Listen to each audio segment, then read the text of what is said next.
Huomenna käpyhallissa. Kiitos.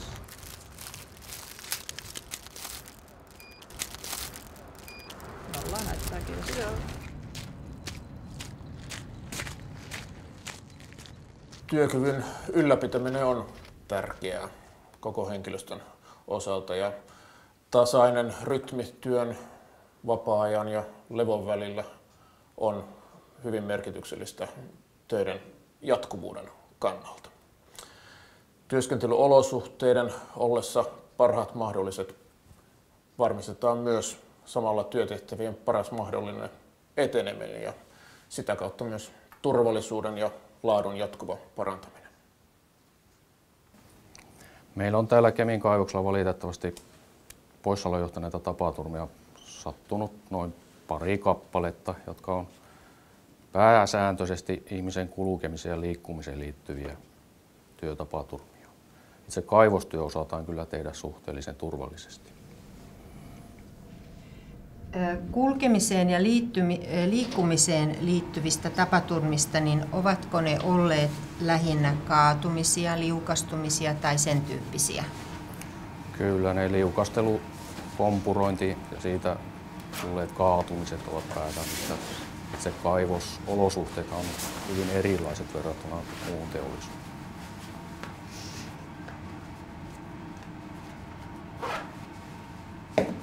Meillä täällä Kemin kaivoksella lähtökohtana, että riskiarvioinnit ja työohjeet on tehty huolella yhdessä työntekijöiden kanssa.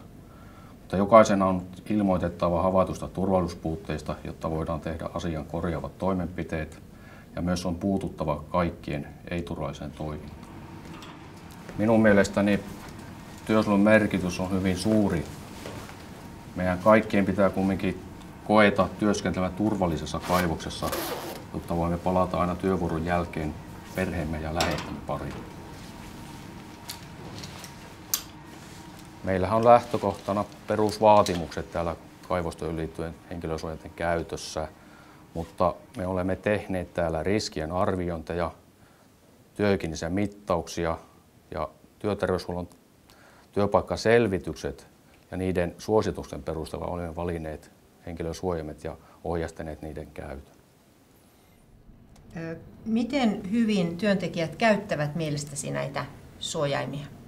Minun mielestä ihan kyllä hyvin, että ei siinä isompia ongelmia ole, että ehkä enemmänkin urakoitsijan toimintaan joudutaan puuttumaan. Työhyvinvointi lähtee turvallisuuden tunteesta. Ja tätä me pystytään vahvistamaan seuraavasti. Hyvin hoidettu työmaa takaa sen olemassaolon mahdollisimman pitkälle tulevaisuuteen. Työympäristö, joka on hoidettu ajanmukaisesti, on turvallinen ja on jatkuvasti seurattu, arvioitu ja valvottu, varmistaa osaltaan tätä kokonaisuutta.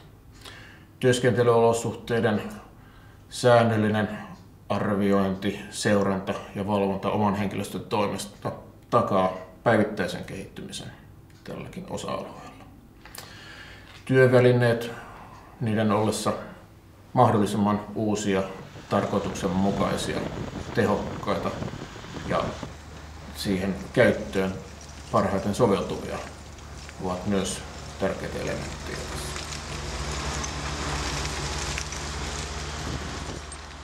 Työolosuhteisiin liittyvät keskeiset altisteet meidän kaivoksella on melu, sitten erilaiset pölyt ja kuidut, sitten tietenkin erilaiset kemikaalit, kaasut esimerkiksi ajoneuvojen tai työkoneiden pakokaasuista tai räjähdysainejäämistä ja sitten myöskin tärinä. Fysikaalista tekijöistä tai fyysinen kuormitus raskaisiin työvaiheisiin liittyen, toistorasitus, yksipuoliset tai hankalat työasennot, myöskin tämmöinen eri tasoilla portaissa liikkuminen. Sitten tietenkin palopelastusryhmässä toimivilla ne tehtävät saattavat olla hyvinkin kuormittavia, kun näitä tilanteita tulee. Psyykkistä kuormitusta aiheuttaa sitten yksin työskentely kaivosperissä, yötyö, kiire, nämä lähinnä.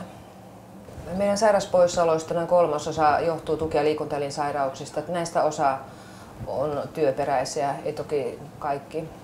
Mutta erilaisiin raskaisiin työvaiheisiin ja toistotyöhön voi liittyä sitten näitä tukirankaperäisiä rasitusvaivoja. No, sitten yötyöhön voi liittyä erilaisia unihäiriöitä. Meillä nyt vuodenvaihteessa yötyöntekijöiden määrä lisääntyi, kun myös maa-alainen kaivos siirtyi toimimaan 3 vuorossa. Sitten ammattitauteina meillä on muutama 0–1 uutta meluvammatapausta työmeluun liittyen vuosittain. Ja sitten katsotaan vielä vasen korva. No niin, eli saat käydä istumaan tähän koppiin. Täältä löytyy sitten kuulokkeet. Tämä punainen kuuloke tulee oikeaan korvaan ja sininen vasempaan. Ja aina kun kuulet äänen, saat painaa tästä napista. Ota hyvä asento. Tässä menee hetki. Meillä rekrytointivaiheessa työhöntulotarkastus on hyvin perusteellinen. Työntekijä käy työfysioterapeutin lihaskunto- ja polkupyöräergometritestissä, sitten työterveyshoitajan tarkastuksessa ja lopuksi vielä lääkärin terveystarkastuksessa. Ja kaikilta maanalaisen kaivoksen menijöiltä edellytetään hyväksytysti suoritettu kuntotesti ja keuhkoröntgenkuva katsotaan ensimmäisen työskentelyvuoden aikana. Jatkossa sitten terveydenhoitajan määräaikaistarkastukset tehdään 3–5 vuoden välein tehtävistä riippuen, onko työntekijä tehtävissä, miten altistinen työ on, onko toimihenkilö, siitä riippuen. Vielä. Hyvä. Ja hengitä ihan tavallisesti. Tietenkin, jos toimii palo- ja pelastusryhmässä, niin nämä henkilöt käyvät vuosittain joko tämmöisessä Oulun mallin ratatestissä tai sitten polkupyöräergometritestissä, että varmistetaan, että fyysinen kunto riittää toimimaan tässä ryhmässä. Sitten meillä jonkin verran myöskin panostajan lupakirjan omaavien, he käy sitten panostajan lupakirjan vaatimissa terveystarkastuksissa. Ja sitten meillä on myöskin työstä lähtiöiden terveystarkastukset, eli jos meiltä siirrytään eläkkeelle tai muuten lähdetään, niin myöskin tarjotaan mahdollisuus työstä lähtijälle käydä terveystarkastuksessa, että varmistetaan sitten, että hoito on ajan tasalla ja myöskin ohjeistus seuraavaan hoitopaikkaan seurannan tarpeesta, jos tarvitsee kuulokäyriä tai spirometrioita tai laboratoriokokeita katsoa jatkossa, niin ohjeet sinne hoitopaikkaan annetaan. Ja nyt sitten lisääntyvästi on myöskin tämmöisiä työkykyasioihin liittyviä tarkastustarpeita. Jos esimies tekee työkykyarviopyynnön, niin sitten siihen liittyen voidaan tehdä terveystarkastuksia ja selvitellä jäljellä olevaa työkykyä.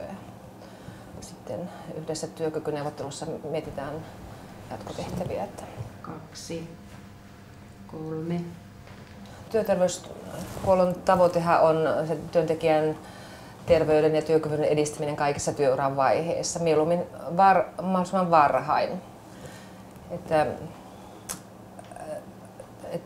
tietoa ja ohjeistusta annetaan kaikissa mahdollisissa kontakteissa, oli ne sitten terveystarkastuksissa, sairausvastaanotolla, työpaikkakäynneillä, missä tahansa tilaisuudessa. Että semmoinen varhainen tuki on tavoitteena, koska silloin tulokset on parhaat ja se työhyvinvointi silloin parhaiten on kunnossa. Tietenkin pyritään vaikuttamaan myöskin työpaikan olosuhteisiin, että olisi terveelliset ja työkykyä edistävät olosuhteet ja vältyttäisiin työperäisiltä sairauksilta.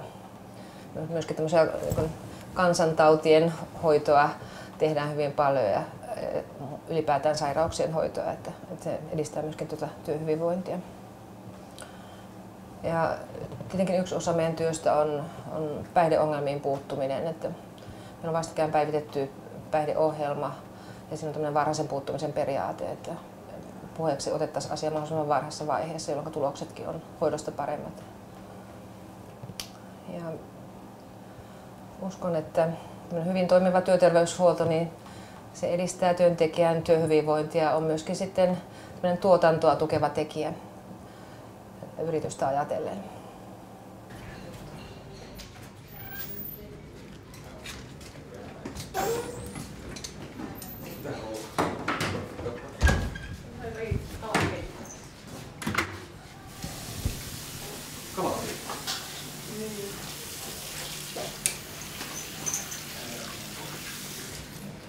No ensiksi tulee mieleen, että täällä on tosi hyvä porukka töissä, että hyvä yhteishenki ja sitten työturvallisuuteen panostaan tosi paljon ja sitten on suht uudet koneet, millä tehdään töitä, että käytetään uusinta teknologiaa. No, miksi hakeuduit kaivosalalle töihin? No oikeastaan se tuli vähän sattumalta, että mä näin tuolla työkkärisivuilla oli ilmoitus, että tänne haetaan oppisopimuskoulutukseen porukkaa ja sitten mä sanoin itse asiassa mun miehelle silloin, että haepa tonne, että sitten mun isä sanoi siihen, että no miksi sä itse hae, että kun mä oon käynyt tekniikka-alan perustutkinnon, mikä siinä oli niin vaatimuksena, niin sitten mä hain ja kävin tuuri ja pääsin.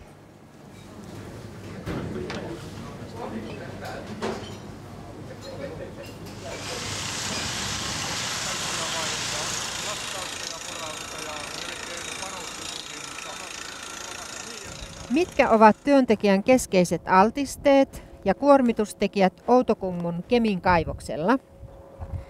Olosuhteet, melu, pöly ja kaasut. Varsinkin maalaisessa kaivoksessa on räjäytyskaasut, häkää ja sitten ammoniakki.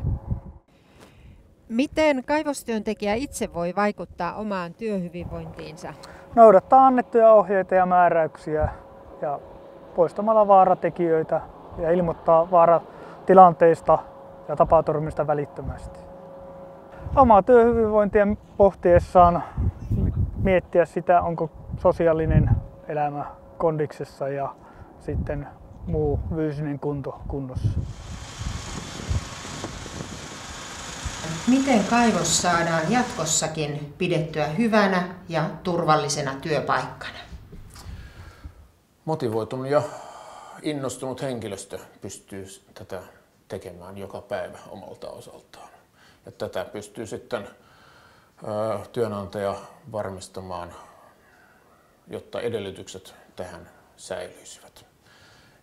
Ja henkilöstö pystyy sitten toimimaan vastuullisesti ja työyhteisöjä tukien joka päivä ja vastaavasti kehittämään sitten turvallisuus- ja työhyvinvointipuolta täällä päivittäin.